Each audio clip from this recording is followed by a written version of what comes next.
crusader of veganism, and when she entered the market, her sincerity, devotion, passion became a celebration of food for people who started following her.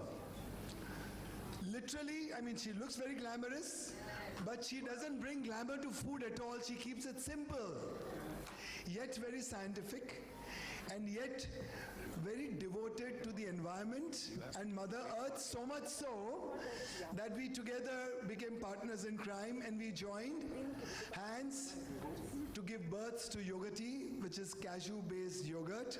Thank you so much, everybody who's here.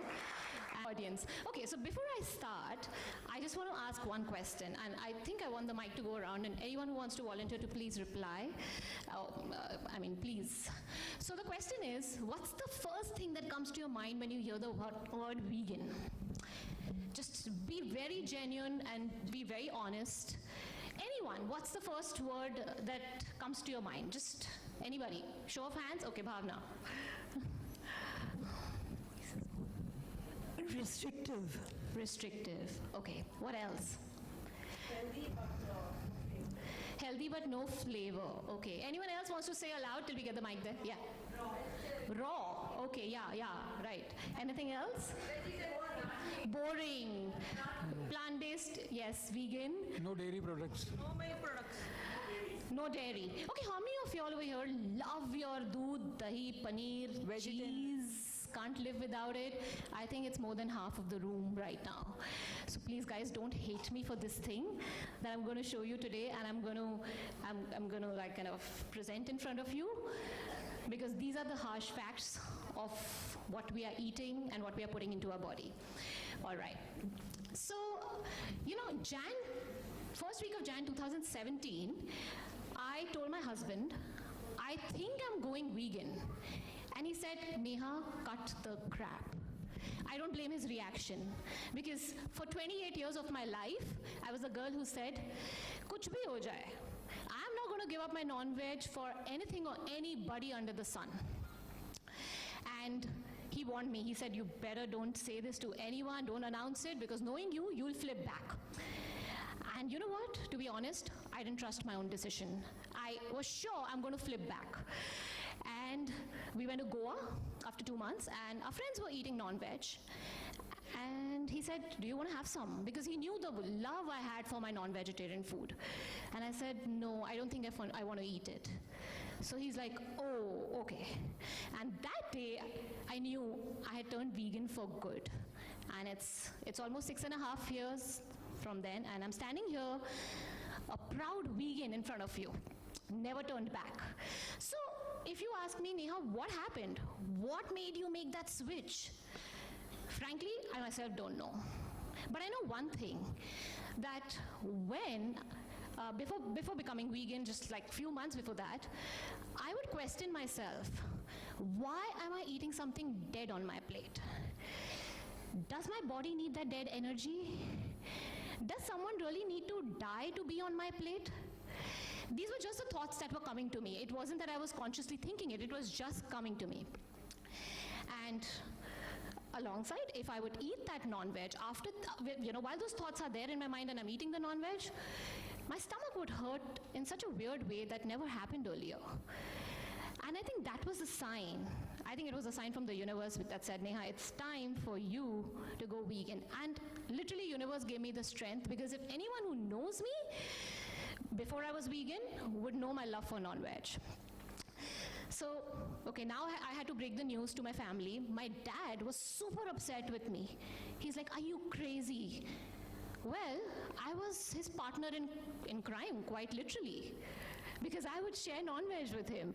But my grandmom, who actually is a follower of Radha Swami, she couldn't stop blessing me, because for her, it was as big a deal as me climbing the Mount Everest. She knew that. Well, then, of course, I got into veganism full-fledged. Now, me being a foodie, but a full-fledged vegan, I had to find conventional options for my taste buds, to satiate my taste buds. So, and back then, 6 years back, we had no vegan restaurants. We hardly had any vegan brands that were available. So I had to make my own vegan food. So I started recreating recipes I started converting conventional recipes into vegan recipes, and to my surprise, my non-vegan family actually appreciated it, my dad being one of them. And that's when I realized, Neha, you're not doing a bad job. I think you can spread this information and knowledge to people around. So I started taking cooking classes. Now me, if you ask my mom, she's sitting somewhere right here, she'd say, लड़की ने करछी भी नहीं उठाई है अपनी जिंदगी में और अभी vegan cooking classes ले रही है. She told me that. She's like, you never picked up a spoon in the kitchen and you're teaching vegan food to people. I'm like, well, I don't know, but maybe this is what I'm meant for. And yeah, and that's when I started taking cooking classes in food hall, NSEI, and then I wrote my 3 books in 3 years of COVID, because I had a lot of time on hand, and I'm like, okay, kya karte? Chalo, we'll write some books. So I was on a book writing spree, and I wrote 3 books in 3 years, launched each book every year, breakfast, beverage, dessert. So now, of course, I'm a vegan. Now, what all I was faced with, people would come and ask me, Neha, my grandparents always ate milk and meat. They were so healthy. What is this whole drama of veganism? And that's when I realized, I said, okay, now is the time to educate people on what is happening. So I told them, I said, neither are you living like your grandparents, and nor is the meat or dairy industry like it was then, right? So the milk that you actually have today is barely milk. It's more water, it's urea, it's a lot of soap, and of course your curd, butter, ghee, and paneer is nothing different from that, because all of it is made from milk. In fact, the other day, a friend of mine, he told me this story that his cousin, who had a paneer business, like business of selling paneer, he was arrested because are you ready to hear? He was mixing animal fat in the paneer to make it creamier and richer. And this is a true story which I just heard about 2 weeks. So it's something to think about. What are we really putting into our body, right? Okay. So now, obviously, the milk is not pure, but we cannot forget the fact what happens in the dairy industry. And I just want to show you this clip. We have the sound.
This still gives me goosebumps. Watch it. But, you know, the demand for the milk is so high today. You want milk on your plate in every single meal. So milk for breakfast, curd for lunch, cheese in the evening as a snack, your cheese sandwiches, and paneer for dinner. How on earth are you going to get so much milk?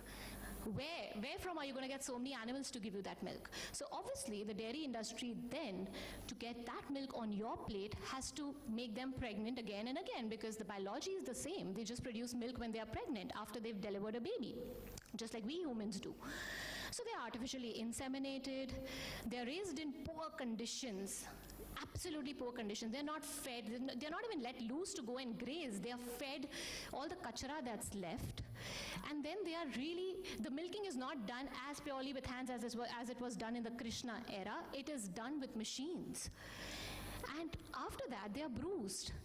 And for that, because they get infected, they have to be given antibiotics. And all of this comes into your milk. And if anyone tells me that no, in India it's a different scene, well, no, it's not.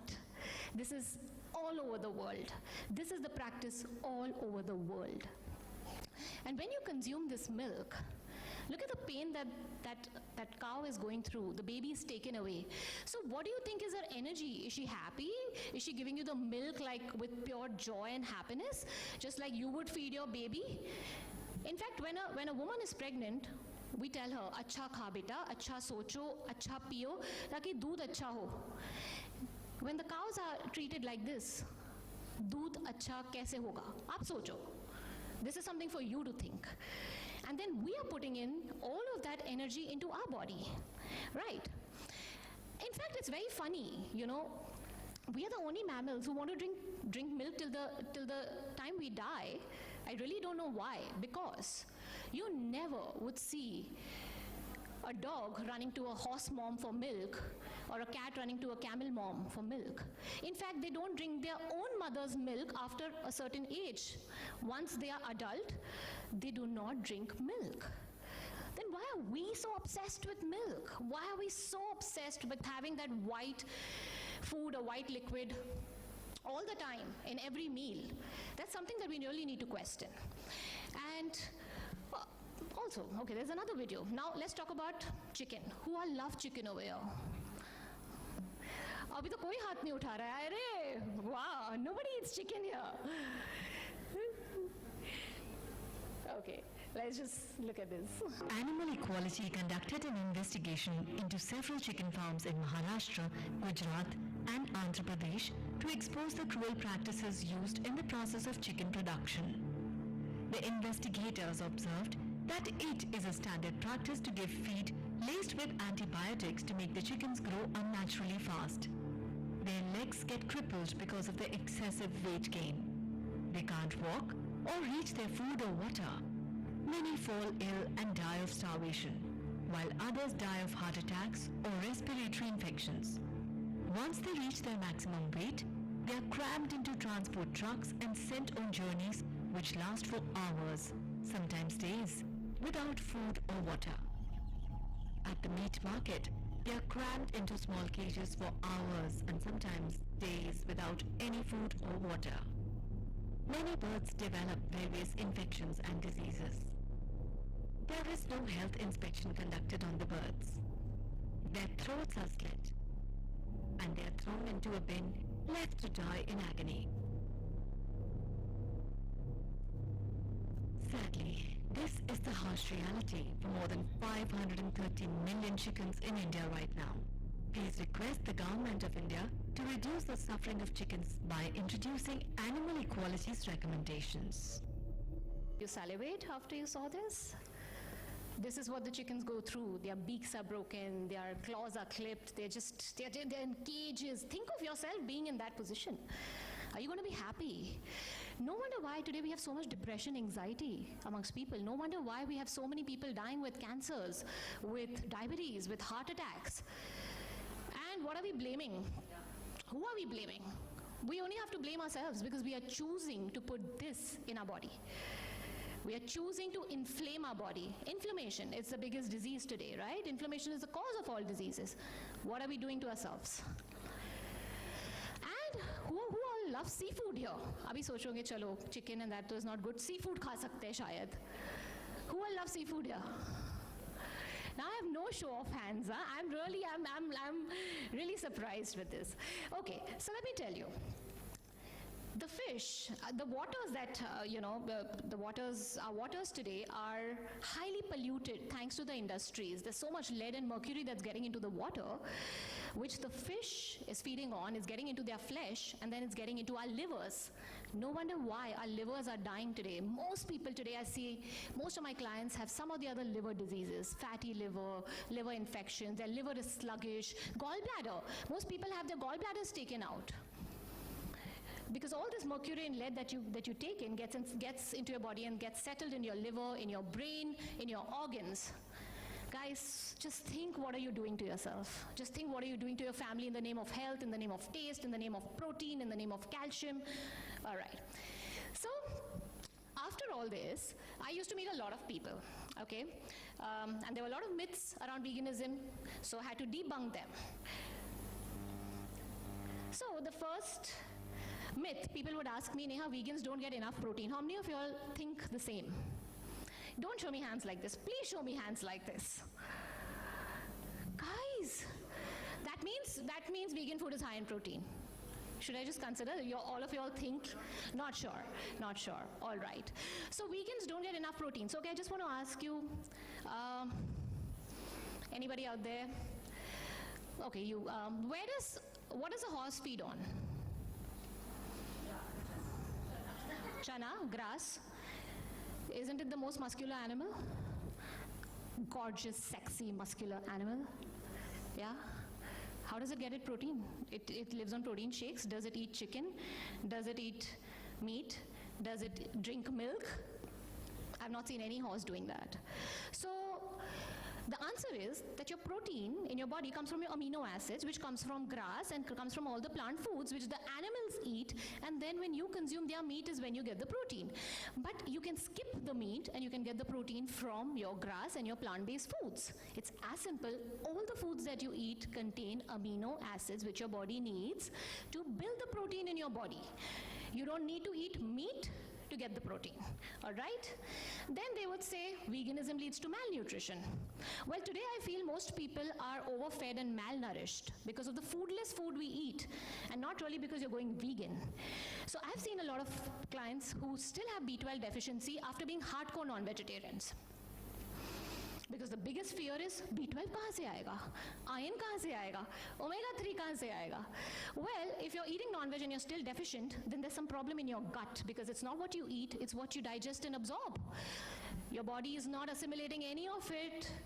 So then, veganism has nothing to do with that. In fact, when you go vegan, you're improving your gut.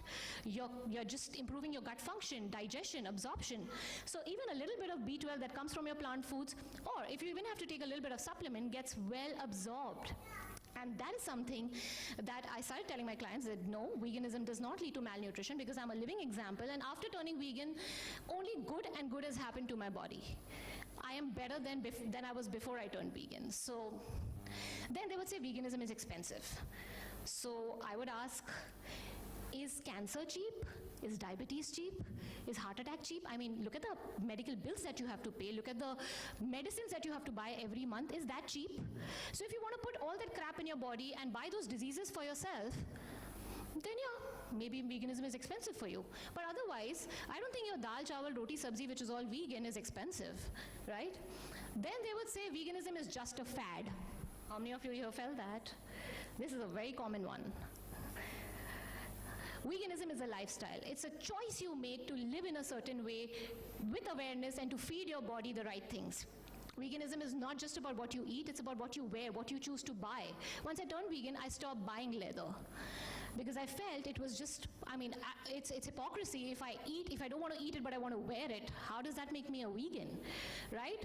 So I stopped buying leather, and I stopped buying everything else that came from animals, because I just felt I'm not that high and mighty that they need to die for me to fulfill my needs, right? Then they would say vegans can't get enough calcium. Obviously, दूध, पियो रोज glass full. और हम वही करते हैं. The dairy industry has beautifully brainwashed us to drink milk every day, that too 2 glasses, and of course, don't forget the cheese, paneer, and curd. Curd is probiotic. How can you not have it? right? But then, let me tell you, milk is alkaline outside, but it gets into your body and becomes acidic. That means it leaches more calcium and minerals from your bones. So, where do you get your calcium from? You get your calcium from, again, your nuts, your seeds, your sesame, your ragi, your chana, all your nuts and seeds, your greens, grains, everything has calcium. Again, it boils down to your digestion has to be good to absorb it, which milk does not improve. Milk does not improve your digestion. If anything, it worsens it. Okay. Then they would say vegan cooking is too fancy. I am still amazed. Your dal chawal is vegan. Your idli sambar is vegan. Your biryani is vegan. Your dosa is vegan. Your chilla is vegan. Your cutlets are vegan. Is that too fancy? That's basic food that we eat every day, day in, day out. So vegan cooking is as simple as your normal cooking, is just that you don't use animal products in it. That's the only difference. Then they would say vegans can't travel. Oh well, I am absolutely a living testament of it. After turning vegan is when we traveled to Europe and a lot of countries in Asia, and just recently I went to Japan and I got the best vegan food in Japan. So when people say as a vegan you can't travel, I think it's the biggest myth, because veganism is spreading like fire and you'll get the most amazing and tasty vegan food across the globe, right? And then they would say vegan food is boring. Someone said over here, boring, raw, tasteless, right? So well, you choose for yourself, is this boring? Because this is the food I eat, this is the food I cook, this is the food I choose, and all of this is vegan. Does this look boring? Now ये देख के मुंह में पानी आया कि वो chicken को देख के मुंह में पानी आया? Exactly, this is vegan. So this myth is something which is opposite the other myths, because most people who look at vegan food, they just equate it with being healthy. But again, that's not true. Not all vegan food is healthy. All of this is vegan that you see behind me. All of this is vegan, but it's not healthy. So here we are not talking about vegan food, we are talking about whole plant-based foods which come from whole sources, and that is from this. From your nuts, seeds, whole grains, pulses, your fruits, vegetables, your greens, your sprouts. That is what we need to eat more, and not this in the name of vegan. Yeah? So this is something we need to remember. All right. Now, there's one thing that I really want to warn you. If you really plan to go vegan, you need to be extremely careful of a few things, and you need to be aware. Because when you turn vegan, you're going to start shedding some pounds, because it's a lot of fiber that you're consuming. There's a lot of nutrients. And your body naturally is going to shed the pounds because it's going to detoxify itself. And that, my friends, is going to leave you with no clothes, because you need to then revamp your wardrobe or probably get your clothes altered, and that can be expensive. So think about it. The next is, it's going to give you more energy. So now, whole vegan foods, whole plant-based foods are extremely high in micronutrients, they're extremely high in antioxidants, so they are going to give you a lot of energy. It's going to make you super happy and positive, and then you will have no motivation to sit and gossip with your friends and have petty talks. You may lose some friends. Better skin and hair. Of course, because of all the nutrients that you're going to consume with whole plant-based foods, you're going to have so much of glow and shine, and all the hair fall and the pigmentation and the acne is going to go away. And that again is going to just attract a lot of unwanted admirers. It's like flies sitting on sweets. So again, think about that if you really want that. Reverse diseases. Now, when you eat whole plant-based foods, you're going to just very simply, without doing too much, you're going to start reversing your diabetes. You're going to start reversing heart issues. You're going to start reversing cancers. You're going to start reversing PMS, PCOS. Name the issues, you're going to start reversing all of them. And then your beloved medical industry is going to be out of job. You love your medical industry, right? You love your medicines. If you love that, then veganism is not for you. Okay, better mental clarity. Of course, when you're getting so many nutrients in and so many anti-inflammatory benefits, your brain's going to work so much better. So you're going to have so much mental clarity. You're going to have a lot of attention, focus, concentration, and you're going to work harder, smarter. And because of you, your colleagues are not going to get that promotion. So you will be blamed. So think about that as well. Yeah? Better sleep. Now you're going to get sound sleep because you're going to have a clear gut, you're going to have, again, your body's going to be nourished, so your sleep is going to be superb. But then you won't be able to stop a robbery in your house. Oh my God. And then improved gut health. So when your gut is healthy, because of course there's so much fiber, and your fiber feeds all the good guys in your gut, they're going to be having a feast inside, and then they're going to produce their own, they're going to have a metabolism inside, and they're going to produce something called as short-chain fatty acids, which actually takes care of your brain, of your hormones, of your weight, and it's going to literally shoo away your depression, your anxiety, your mood swings. And then you'll have more stable moods, you'll be more happier. But that, my friends, will not leave you with enough motivation to fight with your spouse or your family members. So soch lo, vegan jana hai, whole plant-based foods, you want to opt for it or no, because then those are the side effects that you need to deal with. So guys, this was just a list which I can go on and on, but I'm sure you got the point. Well, all I want to say is, if you are happy with where you are and with how you feel about yourself and how you feel in your own skin, then just continue what you're doing. But if you're somebody who wants to evolve and who wants to experience your brightest and your healthiest self, then you need to start getting aware of your choices and start making wise ones. I'm not saying everyone has to go vegan now. It's not that easy. Just because I went cold turkey vegan, I'm not saying you all can. It's difficult, it's a process. Sometimes you want to, sometimes you can't, sometimes ethically you want to, but your taste buds and your memory for those foods which you've been eating from childhood will take you back, and it's okay, it's fine. But what you need to do is you need to get aware of what you're putting in your body. Is it clean? Is it healthy for you? And when you do it with awareness, eventually the change will come in, all right?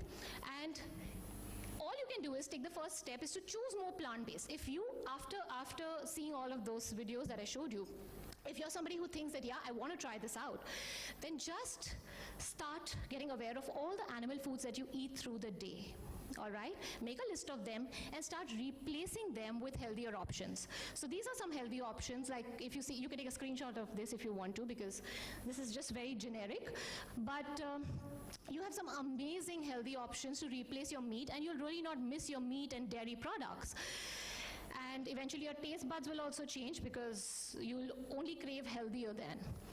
So if you want to make the switch, if you want to just try it out, you're going to see the difference for yourself. Just 28 days, friends. Just give yourself 28 days and go whole plant-based. Just choose more whole plant-based foods, and you'll not look back. You'll definitely not look back. And this is not just for yourself. It's for the animals. It's for Mother Earth. Because, when you become vegan, you start getting more compassionate, you start getting more kind, there's more empathy, there's more love. And that's not only for the animals, it's for every living being. It's for your Mother Earth, it's for our environment, because you have no idea. By choosing animal products, you have no idea the amount of damage we are doing to our environment. And then we blame the environment, we blame the universe, we blame the gods for all the unseasonal rains and the unseasonal snowfalls and all the unseasonal damages that are happening around us. So guys, it's time to choose better for yourself, for people around you, and for Mother Earth. So, thank you.